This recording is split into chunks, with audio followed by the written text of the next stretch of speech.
성경을 공부하다 보면 우리가 이제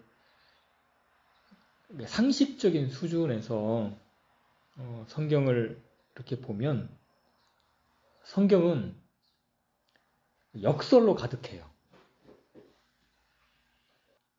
이제 가장 큰 역설이 뭐냐면 사실은 십자가죠. 그 십자가를 바라보면서 하나님의 지혜가 놀랍다라고 밖에 말을 할 수가 없습니다. 그러니까 하나님의 지혜는 감히 인간이 상상할 수 없는 그런 놀라운 지혜를 가지고 계시죠. 십자가는 가장 안 어울리는 두 단어가 이렇게 결합되어 있어요. 하나는 왕, 그리고 십자가입니다. 십자가는 죽음을 상징하죠. 근데 왕과 죽음이라는 단어가 조화를 이루는 곳이 십자가예요. 근데 그 십자가가 죽음으로 끝나서 비참하고 그냥 없어져야 되는데 그 십자가를 통해서 죽음이 정복되고 죄가 정복이 되고 그래서 영원한 생명이 나오는 곳이 십자가거든요. 그리고 십자가는 엄청난 역설이 들어있는 거예요. 세상은 어떻습니까? 자기 십자가를 짊어지고 무엇을 하는 사람들은 거의 없지요. 세상의 사람들은 십자가 없이 자기가 잘 되고 자기가 높아지고 자기가 왕이 되려고 하는 사람들로 가득합니다. 그런데 성경에서 나오는 하나님께서는 주들의 주시고 모든 것을 창조하신 만왕의 왕이신데 그분께서 십자가를 지시기 위해서 육체로 오셨습니다. 이 세상의 원리와는 정반대죠. 세상 사람들은 자기가 십자가나 아니면 회사나 아니면 동료 관계나 친구 관계에서 자기가 모든 책임을 짊어지고서 관계를 만들어 내려고 하는 사람들은 거의 없어요. 그런데 성경에서는 우리를 창조하신 그 하나님께서 우리와의 관계를 만들어내기 위해서 우리와의 올바른 관계를 만들어내기 위해서 그분께서 십자가를 지셨다는 것이죠. 그래서 예수님께서 우리를 사랑하신다. 성경은 하나님께서 인간을 사랑하신다고 하셨어요. 근데 그냥 말로만 사랑하신 것이 아니라 우리에게 필요로 하는 것들을 창조해 주시고 공급해 주시는 정도로서의 사랑이 아니라 자기 자신의 생명을 내어놓는 엄청난 희생을 치르면서 그 사랑을 보이셨습니다. 언제? 우리가 하나님과 원수였을 때, 우리가 연약해서 의를 행하지 못할 때, 우리가 죄인이었을 때, 그때 하나님께서는 그 사랑을 나타내셨죠. 오늘 세상을 바라보면 어떻습니까? TV 드라마나 영화나 거기에 빠짐없이 등장하는 게 바로 뭐냐면 사랑이에요. 그리고 젊은이들은 그 사랑을 찾아서 만나기도 하고 또 많은 관계들을 맺습니다.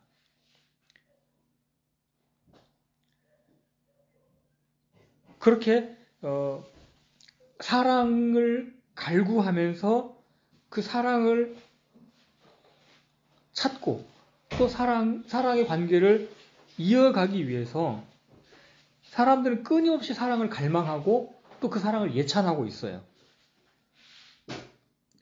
그리고 정말 참된 사랑을 만나기 위해서 엄청난 노력을 합니다. 그런데 성경에서 말씀하시고 있는 바 자신을 희생하면서 사랑하려고 하는 사랑은 없다는 것이죠. 그렇기 때문에 세상에서 수없이 많은 사람들이 사랑한다 하고 또 그렇게 만나고 관계를 맺지만 그 사랑은 참된 사랑이 아니라 변질된 사랑이 되고 원수가 되는 사랑이 되고 다 깨어지는 사랑이 돼버리는 것이죠. 그래서 참된 사랑이라고 할 수가 없습니다. 그 희생이 없는 사랑은 결코 참된 사랑이라고 할 수가 없습니다. 희생이 없는 사랑은 어때요? 자기만족. 그렇죠? 자기를 애착하는 마음 말고는 없는 것이죠. 그 애착하는 마음이 사랑이라고 착각을 하고 있는 것이죠. 뿐만 아니라 그런 그러니까 교회 밖에 있는 세상 사람들뿐만 아니라 구원받은 사람들 역시, 구원받은 성도들 역시 교회 안에서 예수님을 사랑한다고 말을 하면서 십자가를 짊어지는 삶은 대부분 거부합니다. 내가 왜 그 일을 해야 됩니까? 내가 그걸 왜 고난을 당해야 됩니까? 근데 그렇게 이제 생각을 많이 합니다. 그러나 우리가 왕이신 예수님을 따르는 일을 하려면, 우리가 주님을 따라가려면 십자가 없이는 불가능합니다. 근데 사실 또 십자가를 짊어져 보기 시작을 하면 질만합니다. 사실은 또. 그러니까 막 질까 말까 갈등할 때는 엄청나게 부담이 되고 막 그것이 나를 막 망할 것 같게 하고 그런 생각들에 사로잡힐 수 있지만 막상 그 십자가를 짊어지고 가다 보면 어느 순간에는 그 짐이 가볍다는 생각이 들 때가 있어요. 왜 그렇습니까? 예수님이 들고 계시거든요. 근데 우리는 그 과정에서 갈등하고 고민하고 계산하는 그 속에서 내가 지쳐버리는 거예요. 십자가를 져보기도 전에 그냥 널브러지는 것이죠. 그래서 우리는 이 십자가를 깊이 묵상해야 됩니다. 먼저는 그 예수님의 십자가를 바라봐야 되는 것이죠. 만왕의 왕께서 창조물들인 그러나 타락한 죄인들에 의해서 특히 하나님께서 택하시고 선별하신 그 민족들, 그들 가운데 중에서도 특히 제사장들, 서기관들, 아주 똑똑하고 유능한 자들, 그리고 세상 선택받지 않은 그 이방인들 가운데에서는 최고의 권력, 최고의 힘을 가진 자들에 의해서 모욕과 멸시와 천대로 점철되어 있는 그 십자가를 주님이 담당하셨습니다. 그래서 이 십자가는 치욕스럽고 수치스럽고 모욕스러운 거예요. 그렇기 때문에 아무도 그 십자가를 지지 않으려고 하는 것입니다. 그런데 여기에 하나님의 지혜가 있습니다. 가장 멸시받고 가장 천대받는 그 십자가의 이면에 하나님의 영광이 들어있는 것이죠. 우리는 십자가를 바라볼 때 양면성을 다 바라봐야 돼요. 십자가가 가지고 있는 그 치욕, 멸시, 천대. 그러나 그 너머에 있는 그 십자가 바로 뒤에 있는 예수님께서 가지고 계신 영광을 바라봐야 되는 것이죠. 영광의 십자가. 단순히 인간이신 예수님으로만 바라볼 것이 아닙니다. 십자가에 달리신 그 예수님을 인간이신 예수님으로만 바라보서는 안 돼요. 그분은 온 우주를 창조하신 만왕의 왕이십니다. 그래서 십자가는 왕의 십자가예요. 만왕의 왕께서 지으신 십자가입니다. 성경, 제가 어느 구절인지 잘 기억이 안 나지만 옛날 구약 성경에 그 개혁 성경에 따르면 열방을 뭘로 표현했습니까? 통에 든 물 한 방울로 표현을 했어요. 온 인류를 다 합쳐도 통에 든 물 한 방울 정도의 가치도 안 되는 것이 인간이에요. 그런 인간을 위해서, 물 한 방울도 안 되는 그 가치를 위해서 예수님께서 육체로 입고 이 땅에 오셔서 죽으셨어요. 그러니까 예수님의 가치는 사실은 이 만들어진 것들 가운데에서는 비교할 수 있는 대상이 아니죠. 어마어마한 가치예요. 그분이 한 방울의 물의 가치도 안 되는 그런 인간들을 위해서 죽으셨어요. 우리는 그 십자가를 바라볼 때 그 예수님의 사랑이 얼마나 큰지를 우리는 봐야 됩니다.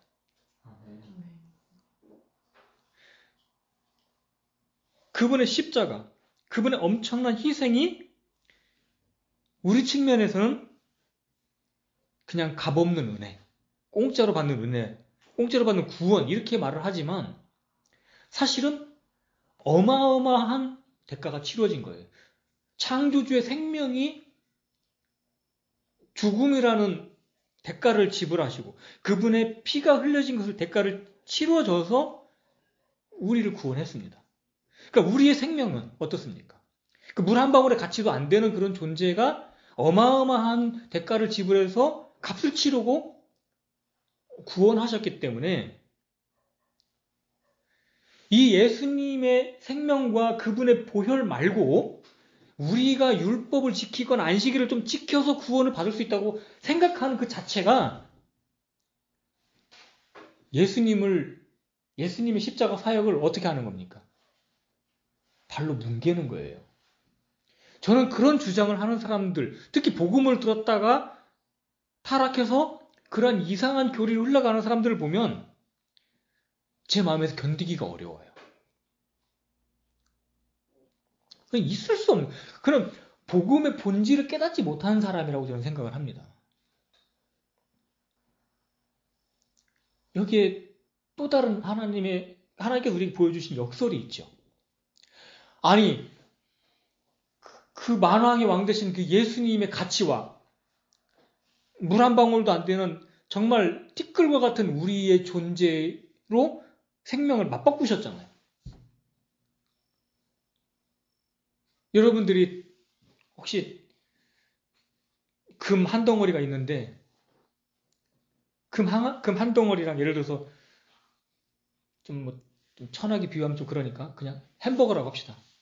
금 한 덩어리 주고 햄버거 하나 사 먹을 사람, 햄버거 하나를 바꿀 사람 있습니까? 없겠죠.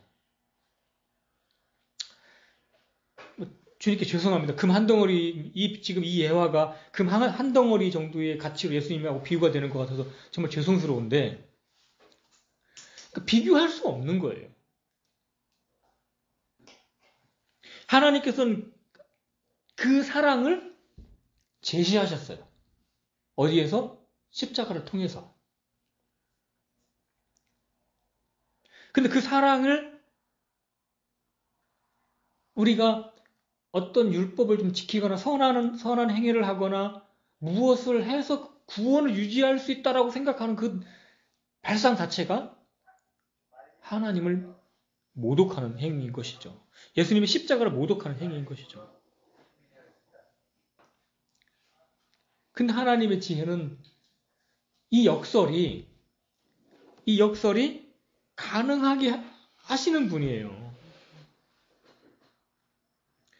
이제 많은 분들이 이제 이게 마가복음을 종으로 오신 예수님이라고 이제 설명을 합니다. 맞습니다. 그렇게 설명을 합니다. 그러니까 다르게 표현을 하자면 왕의 낮아지심이죠. 그죠?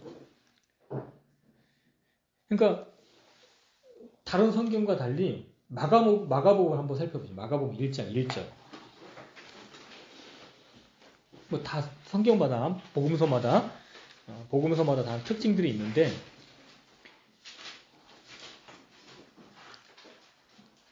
이 마가복음이 종으로 오신 예수님을 그리고 있는데 그 시작을 뭘로 이야기하고 있습니까? 하나님의 아들 예수 그리스도의 복음의 시작이라. 그러니까 선언을 어떻게 시작하고 있느냐면 하나님의 아들 예수 그리스도의 복음이라고 이렇게 시작을 하고 있어요. 하나님의 아들은 뭡니까? 바로 그분의 신성을 나타내는 것이죠. 그분은 하나님 되심을 얘기하는 거예요. 그리스도라는 표현은 뭡니까? 구세주, 구원자, 기름 부음 받은 자, 온 인류를 구원하실 자 이렇게 시작을 하고 있습니다.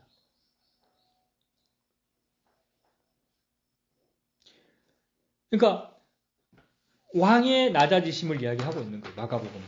그 낮아지신 그분께서 어떻게 사역을 하셨는지에 대한 이 일을 하셨는지에 대한 부분을 보여주고 있습니다.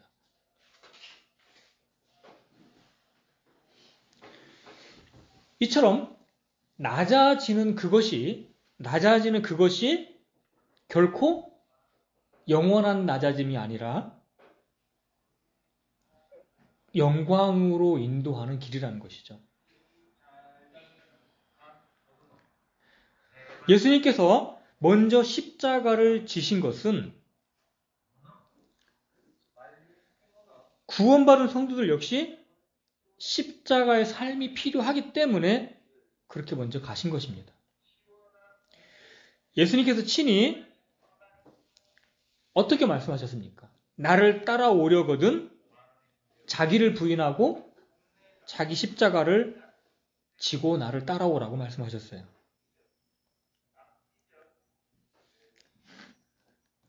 그 성도는 두 개의 십자가를 가지고 있는 사람들입니다.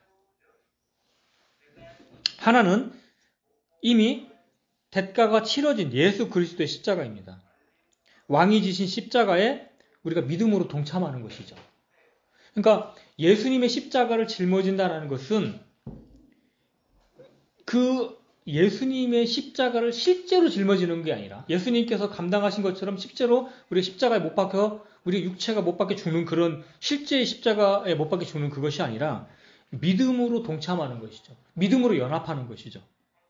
그래서 주님의 죽으심과 일치되는 것으로 받아들이는 거예요. 그래서 예수님께서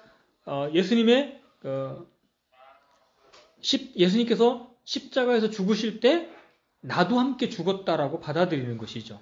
그래서 우리를 얽어맸던 죄와 율법에서 끝났다고 여기는 것입니다. 이 죽음이 없이는 죄와 율법에서 벗어날 수가 없기 때문에 그렇습니다. 그래서 이 십자가를 통해서 우리는 예수 그리스도와 연합할 수 있는 그러한 영적 연합을 가질 수가 있는 거예요. 그리고 그 십자가를 우리가 짊어질 때 그리스도의 생명이 우리 몸을 통해 나타납니다. 이것이 역설이죠. 어떤 누구도 자기 몸에다가 죽음을 짊어지고 다닐 사람은 누가 있습니까? 오직 참된 그리스도인들 말고는 죽음을 자기 몸에다 짊어지는 사람이 없어요. 어떤 미친놈이 자기 몸에다 항상 죽음과 동행합니까? 우리 그리스도인은 늘 죽음과 동행하는 사람이에요. 십자가의 죽음. 이거를 늘 우리 몸에 짊어지고 다니는 사람이죠. 그 십자가, 예수님의 십자가를 짊어지지 않는, 예수님의 죽으심을 우리 몸에 짊어지지 않으면 그리스도의 생명이 안 나타나니까 우리는 그 죽으심을 늘 우리 몸에 짊어져야 되는 것이죠. 참으로 역설적이게도 우리는 죽음을 짊어졌는데 뭐가 나타납니까? 생명이 나타납니다.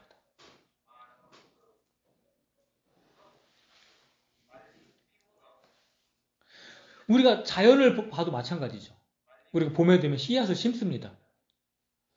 이 씨앗이 땅에 들어가서 썩어야 싹이 나고 자라서 열매를 맺습니다. 그러니까 자연 만물도 십자가의 죽음을 상징적으로 설명해 주고 있어요. 씨앗을 심어서 썩지 않으면 발화가 되지 않습니다. 생명이 나타나지가 않아요. 자, 이 예수님과의 십자가의 연합, 예수님의 십자가에 동참하는 것을 갈라디아에서는 세 가지 측면으로 다루고 있습니다. 자, 갈라디아서 2장 19절, 20절.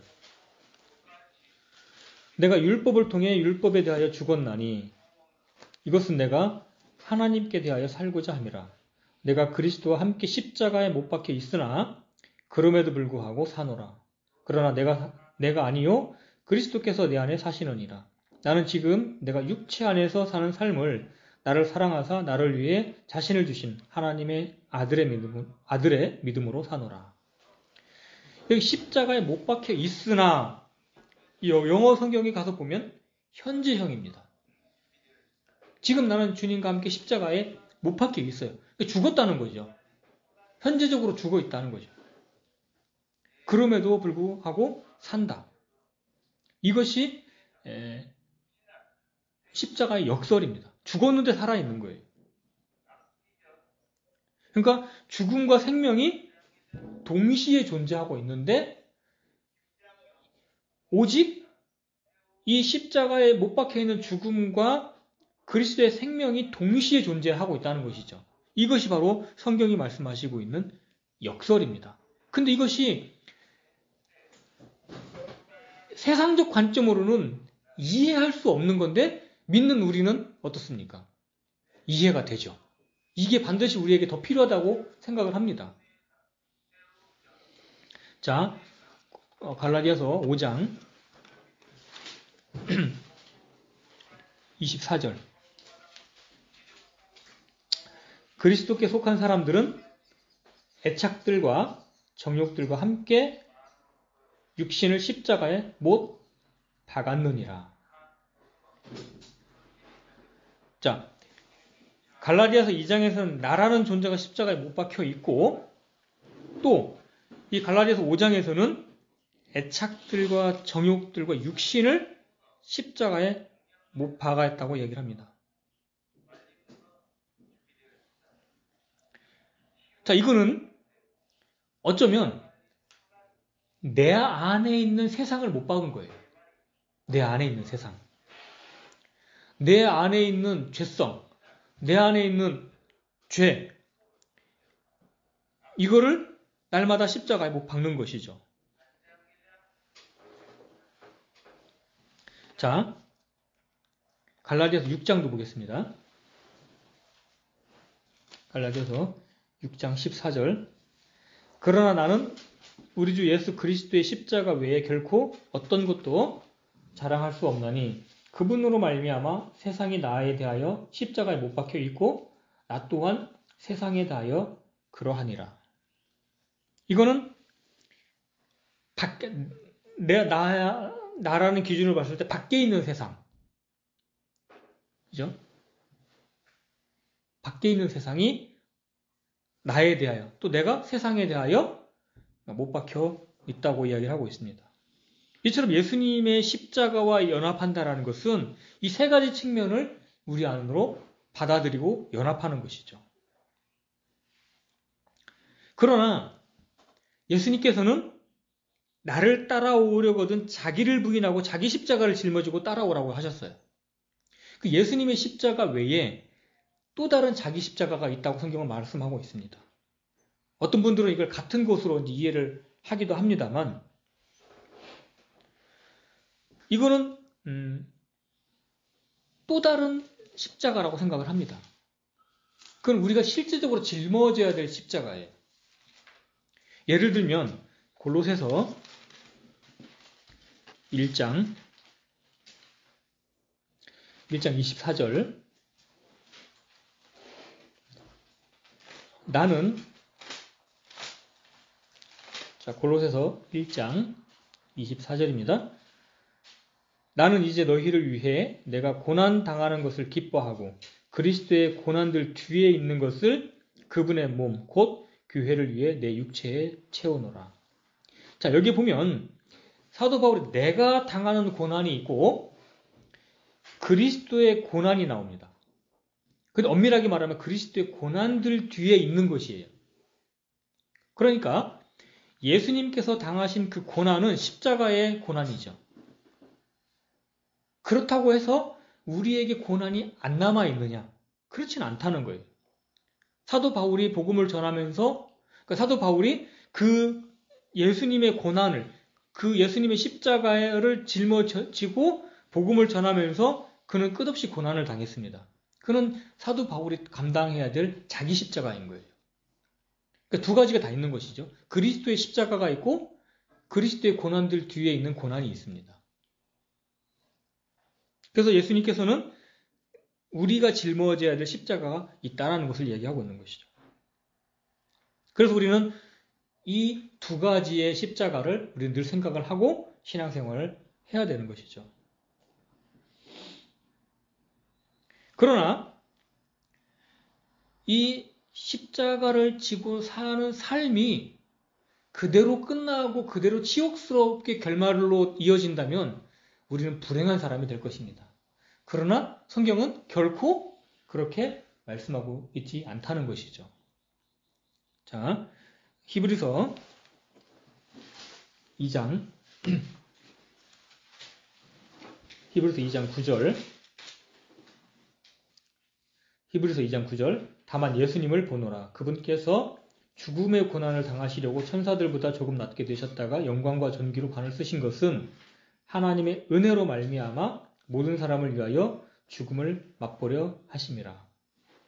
기회가 되면 또 이 구절을 또 자세히 공부할 수 있는 시간이 있겠지만, 오늘은 영광과 존귀로 관을 쓰신 그 예수님을 바라보라고 하는 측면만 생각을 해보면 좋겠습니다.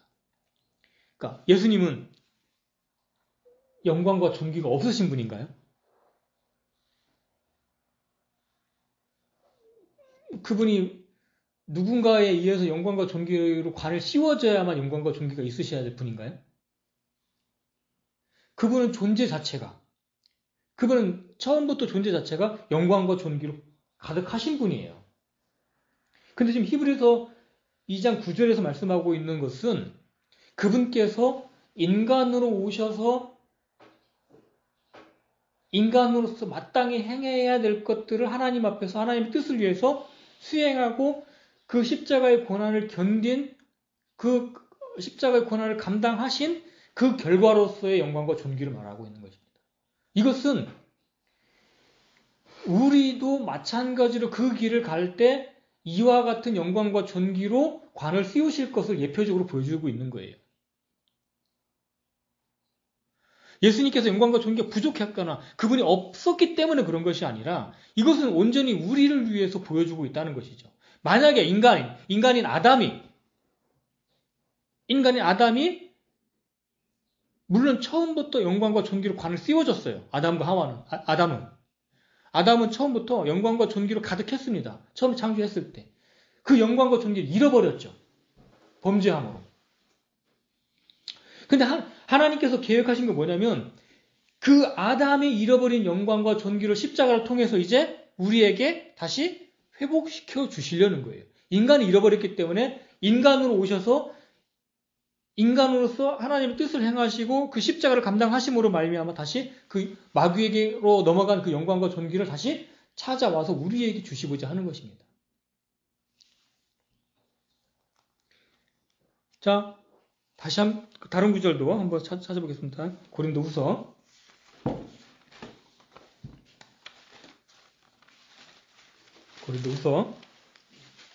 4장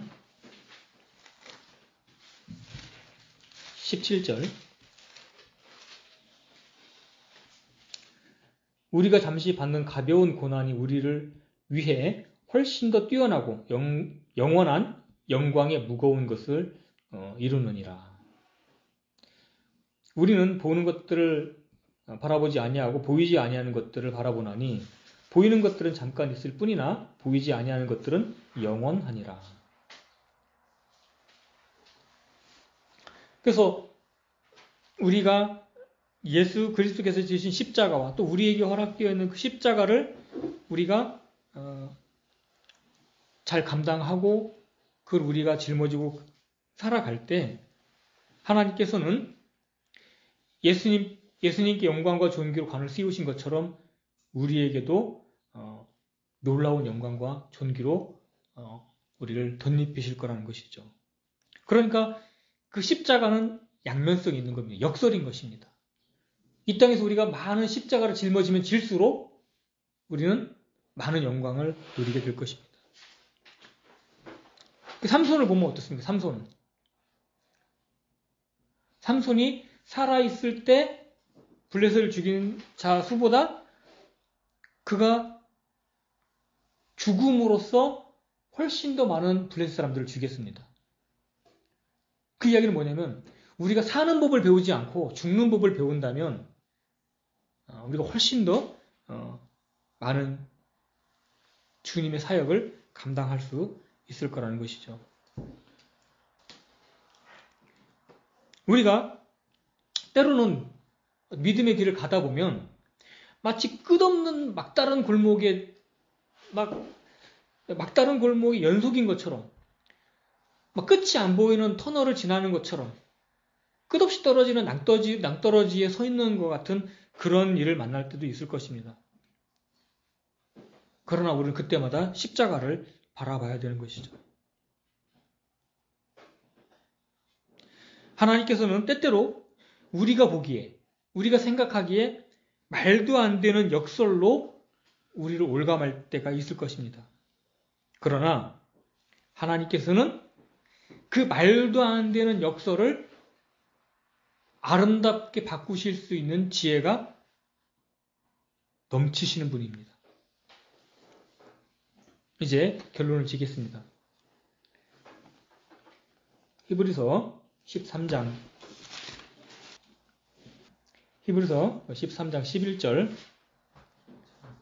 11절로 15절까지 한번 제가 읽겠습니다.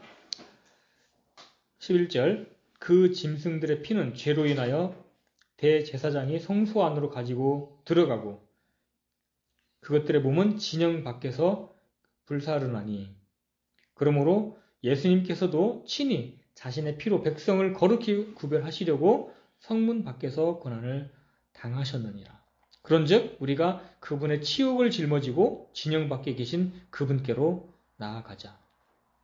여기에서는 우리에게 영구한 도시가 없고 우리가 다가오는 도시를 찾나니 그러므로 우리가 그분으로 말미암아 계속해서 찬양의 희생을 하나님께 드리자. 그것은 곧 그분의 이름에 감사를 드리는 우리 입술의 열매니라. 예수님께서는 우리를 거룩히 구별하시기 위해서 성문 밖에서 고난을 당하셨습니다. 히브리서 기자는 그러므로 우리도 그분의 치욕을 짊어지고 진영 밖에 계신 그분께로 나아가자고 권면하고 있습니다. 여기서 이 성문은 예루살렘이죠. 그러나 이 예루살렘은 이미 그 메시아를 십자가에 못 박을 만큼 타락했고 죄가 가득하고 그분께는 적합하지 않은 곳이 되어버렸습니다. 그건 세상을 상징합니다. 그래서 우리도 세상 밖으로 그분께서 고난 당하신 그 지옥의 장소로 우리도 그분의 십자가를 짊어지고 그분과 함께 그분이 있는 곳으로 함께 가야 되는 것이죠. 그래서 교회를 이룬다는 것, 우리가 신앙을 한다라는 것은 그분의 십자가를 짊어지는 것입니다. 그분의 십자가를 짊어지는 것은 어떤 면에서 우리가 육체적으로는 힘든 일이고 피곤한 일일 수도 있습니다. 그러나 결코 그렇지 않습니다. 제가 마가복음은 왕의 낮아지심이란 부분을 설명하고 있는 책이라고 복음서라고 말씀드렸습니다. 그 마가복음을 읽어보면 다양한 이야기들이 나옵니다. 배가 침몰할 것 같은 어떤 태풍 때문에 침몰할 것 같은 이야기, 마비병, 중풍병자가 낫는 이야기, 마귀 들린 사람, 12회 혈류증에 걸렸던 여인, 그 다음 야이로의 딸, 죽었던 딸, 다양한 이야기들이 나옵니다. 인간이 해결할 수 없는 많은 이야기들로 가득합니다. 거기에 낮아지신 예수님이 함께 계셨습니다. 그러므로 그 문제들이 어떻게 됐습니까? 축복으로 바뀌었습니다. 완전해졌습니다. 우리가 인생을 살아가는 동안에 우리에게 정말 수많은 문제들이 닥친다 할지라도 우리가 주님에게서 멀어지지 않는다면 어떤 것도 그 문제로 남아있지 않을 것입니다. 그 문제들은 우리에게 축복으로 또 하나님을 만난 간증으로 다 바뀔 거라는 것이죠. 그러므로 우리는 그 십자가를 버리지 말고 그 십자가와 함께 주님을 의지하면서 묵묵히 그 길을 가기를 원합니다. 감사합니다. 마치겠습니다.